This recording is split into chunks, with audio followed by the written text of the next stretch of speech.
All right, welcome to the deep dive. You're here because, well, you want to get informed, right?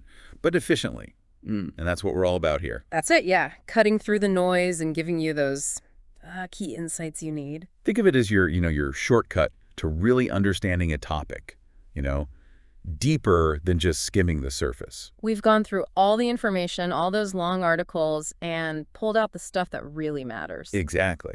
So today, we're diving deep into something that's, well, essential for anyone looking to, really make a mark online. Yeah, building a meaningful presence on social media. And this isn't just going to be some generic surface-level advice. This is tailored for you. We've got a really solid guide for this one. Really comprehensive, packed with strategies you can actually use.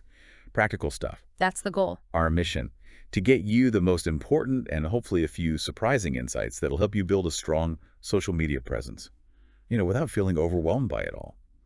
Okay, so the first thing our source really digs into is, well, defining exactly who you're trying to reach. Yeah, it's about getting incredibly specific with your niche and your target audience. Like really specific. This goes beyond just picking a general topic. The guide talks about carving out an ultra-specific niche. It even gives some examples, and they're very focused. Oh yeah, some of these are super niche, like maquillaje para pele madura con foco en productos cruelty-free. Okay. So makeup for mature skin, but specifically cruelty-free. Right. Or cuidados con cabellos cacheados de curvatura 3C y 4A utilizando técnicas lupu.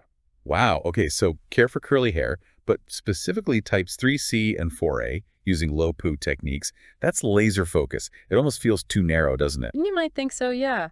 But the guide argues that by narrowing your focus like that, you attract a smaller group, sure, but they're way more passionate and engaged. Makes sense. If you're just looking for general makeup tips, you're going to see a million things. But if you need cruelty-free makeup advice for mature skin, finding something that specific, that's gold. Exactly. Plus, when you're that focused, creating content becomes easier. You know exactly who you're talking to and what they need. Right. And building a real community. Way more effective because you're connecting with people who share that super specific interest. It's not just about casting a wide net anymore. It's about finding the right people. So the guide also talks about really understanding your audience's dores, deseos, necesidades, intereses. Basically, their pain points, what they want, what they need help with, and what they're really into. And they suggest using keyword research tools like Google Keyword Planner or Ubersuggest to see what people are actually searching for online. Oh, and the guide also mentions going beyond the tools and checking out online forums and communities. Yeah, you can see how people talk about these things naturally, what words they use, what challenges they have. Like getting inside their heads, right? Yeah. Hearing them talk about their experiences. So then the guide introduces this concept called didactic, which basically means focusing on teaching and guiding your audience. Clear, practical examples are key. And one way they suggest doing that is by creating, what are they called? Fictional personas. Yes, fictional personas. Like giving your ideal follower a name, an age, a job, interests. So you can really picture who you're trying to reach. Does the guide say how detailed these should be? Or like how often you should revisit them? Yeah, it says to make them detailed enough to feel real, like they have specific problems and aspirations related to your niche, and revisit them as your audience grows and changes. Makes sense. You got to keep up with them. So you've figured out who you're talking to. Now what? Now it's about creating content they'll actually value, and the guide's really clear about this. Move beyond generic tips and offer something genuinely useful. Like tangible, right? Something they can use. Yeah, like instead of just travel tips, it suggests something more like a detailed 3-day itinerary in Paris on a budget of 500 euros. With like specific transportation advice, cheap places to stay, and where to get the best local food. Right, or instead of just saying learn to tie a tie, it's like here's a step-by-step video tutorial on how to tie an elegant tie knot for beginners. So practical. Like someone can watch that and actually learn to do it. It solves a specific problem. And that's the whole point of valuable content, the guide says. It either helps, informs, inspires, or entertains your audience. In a real meaningful way, right? Not just like surface level stuff. Exactly. And it goes on to break down the types of content that can do that. Like? Well, practical tutorials, of course. Those how-to and step-by-step guides that make things easy to understand. Useful lists are good too. The 5 best of something, or 10 common mistakes people make. Yep. Then there's honest reviews, maybe of products related to your niche. case studies showing real-world results, content that's genuinely inspiring, even humor, but relevant to your audience. So a good mix of things to keep people engaged. And remember that didactic approach. It comes back here too. The guide stresses the importance of thinking like a teacher, sharing your knowledge clearly, breaking things down, and using real-world examples and analogies to help people understand. Really empowering your audience, giving them something they can use. Okay, so next up, this deep dive shifts to the visuals. And the guide's pretty blunt. Any old photo just won't cut it anymore. Well, think about it. When you're scrolling through social media, what makes you stop? Usually a photo or video that catches my eye. Exactly. High-quality visuals, they draw attention in a crowded feed. They also, project a sense of professionalism. They make you look more credible, right? Like you put effort into it. Yeah, and the guide even says that posts with better visuals get way more engagement. People are more likely to interact with them.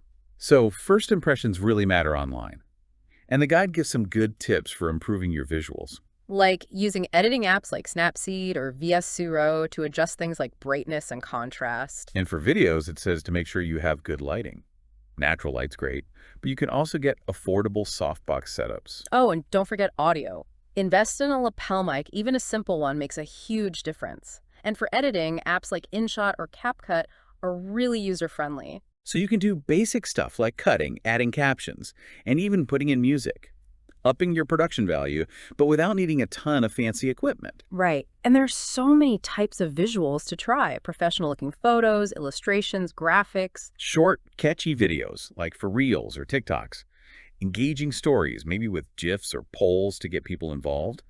Carousels are good too, to show step-by-step processes or different angles. And the guide uses this analogy. Think of your social media presence as a magazine. Oh, I get it. Like the visuals and the overall design are super important to draw people in and keep them flipping through the pages. Exactly. So create a consistent visual style, like having a set color palette, specific fonts you always use. It makes you instantly recognizable. Okay, so you're creating these awesome visuals, but you can't just post them randomly, right? That's where consistency comes in, having a strategy for when and how often you post. The guide suggests a content calendar. Yeah, it even gives an example, like posting 3 times a week on Instagram, maybe Monday, Wednesday, Friday at 10 a.m. And then supplementing that with, say, 5 stories a day. Maybe throwing in a longer video on YouTube every Sunday. Right, a real plan you can follow, and there are tools to help with that. Like Later, Hootsuite, even Meta Business Suite. These tools can schedule your posts in advance so you don't have to think about it every day. Makes life so much easier. And there are big benefits to being consistent. For one, it keeps your audience engaged. They know when to expect new stuff. They get into a routine, like waiting for their favorite show to come on. Exactly. Plus, it tells the algorithms, the ones that control what people see, that your account is active and relevant. So you're more likely to pop up in people's feeds. The guide does say, though, that the ideal posting frequency depends on the platform and your niche. You have to analyze your data, see when your audience is most active. There's no one-size-fits-all answer. It's like a TV series. If it's good and it airs regularly, people keep watching. All right, so you're posting consistently with great visuals, but what about actually connecting with your audience?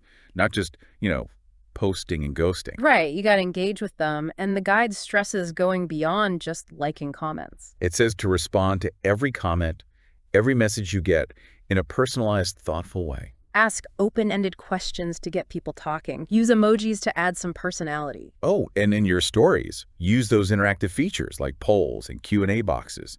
Get people participating. The guide explains that this kind of interaction, it turns your followers into a community. Builds trust, creates a sense of loyalty. Exactly. It's a two-way street, not just you talking at them. And they suggest taking it further than just replying. Start discussions in the comments. Ask for opinions on what content people want to see. Maybe even do live Q&A sessions. Or create content directly based on feedback you get. Shows you're listening. That you value their input. Like you're hosting a party. A good host makes sure everyone feels welcome, involved in the conversation. Now, let's talk about hashtags. I feel like people either underestimate them or go overboard. Right. And the guide is very clear. Don't just use generic hashtags like #Instagood or #love. They're so broad, right? Your content just gets lost. Exactly. It suggests using hashtags that are specific to your niche, your community, your content itself. So instead of just #food, It would be like hashtag vegan recipes or hashtag healthy meals. Or hashtag tutorial democracy if you're doing a makeup tutorial. Think about what someone searching for that specific content would type in. And mix it up, right? Use popular hashtags, some that are medium reach, and then some that are really niche. Yeah, to reach a broader audience, but also connect with those who are highly interested. The guide explains that hashtags act like keywords. They help people find your stuff. If you're in a library, hashtags are like the labels on the books. Okay, I get it. So you got your audience, your content, your visuals, you're posting regularly, engaging with people, using hashtags strategically. What else is there? Well, don't forget about the different types of content you can create. Mix it up a bit. The guide lists a whole bunch of formats. Like what? Photos, of course, but make sure the captions are informative, they add value. Videos. Short dynamic ones, especially for Reels and TikTok. Use music, creative editing, make them fun to watch. Stories. They're quick, but you can do a lot with them. Behind-the-scenes glimpses, polls, Q&As. Live videos are good for real-time interaction. Carousels can be really effective for step-by-step guides or showing different angles of something. What about longer content? Well, on Instagram, you've got guides where you can organize your content by topic. Oh, and podcasts are great for in-depth discussions, like what we're doing right now. Different formats appeal to different people. Some like videos, some like reading, some like listening. Right, so it's about offering variety, keeping things interesting. And the guide even suggests adapting your content into multiple formats. Oh, that's smart. So like, take a video tutorial and turn it into a carousel post. Or use the audio from the video to make a short podcast episode. Work smarter, not harder, right? Exactly. Like a restaurant with a diverse menu, something for everyone. Okay, we've talked a lot about the what and the how of social media. Now, what about the why? The why that really resonates with people. Exactly. The guide talks about the power of storytelling. Sharing your experiences, your behind-the-scenes process, challenges you've overcome, lessons you've learned. It makes you human. Yeah. And the guide stresses using authentic, emotionally resonant language. Tell stories that have a beginning, a middle, and an end. Even if they're short, people connect with stories. It makes you relatable, memorable. People remember stories more than just facts. The guide lists a few types of stories you can tell. Your origin story, how you got started, stories about your customers or followers, their experiences. Learning stories, where you share your mistakes and what you learned from them, and inspiring stories to motivate people. The guide compares engaging social media to our favorite movies and books.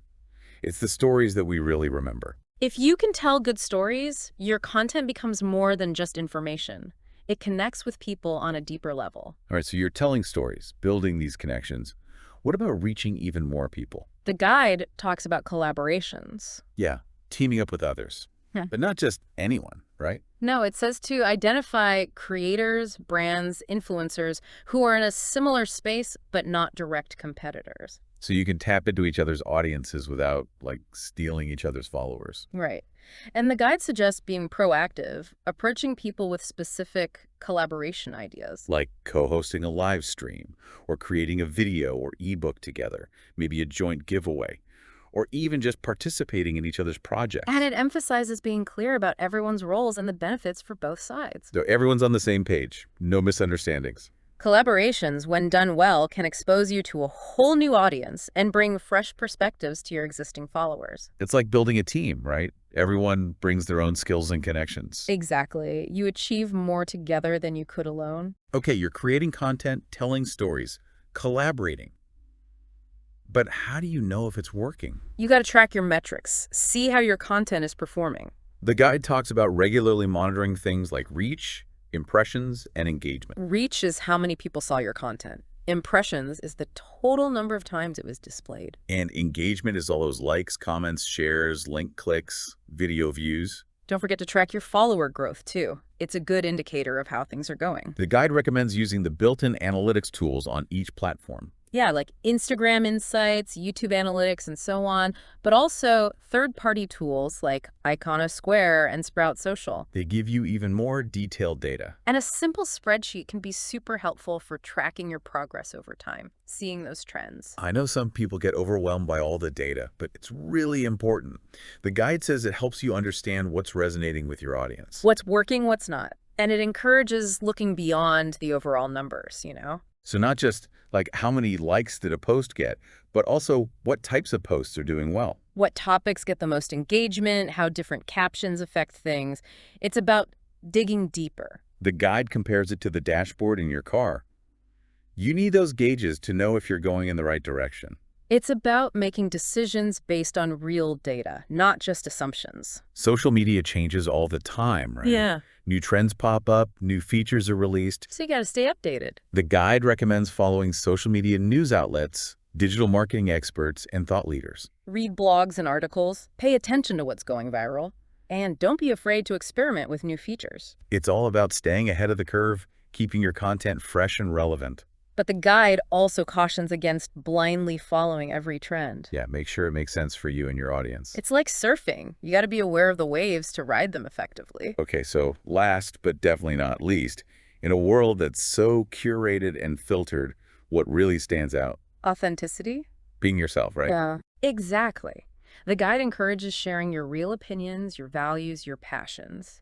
It even says that showing your vulnerabilities in the right way can make you more relatable. People appreciate honesty. Authenticity builds trust. People can spot fakeness a mile away. So let your personality shine through. In your content, your captions, your interactions, be yourself. The guide compares it to being liked by your close friends. They like you for you, flaws and all. Now let's talk about rewarding your loyal followers, the people who are already engaged.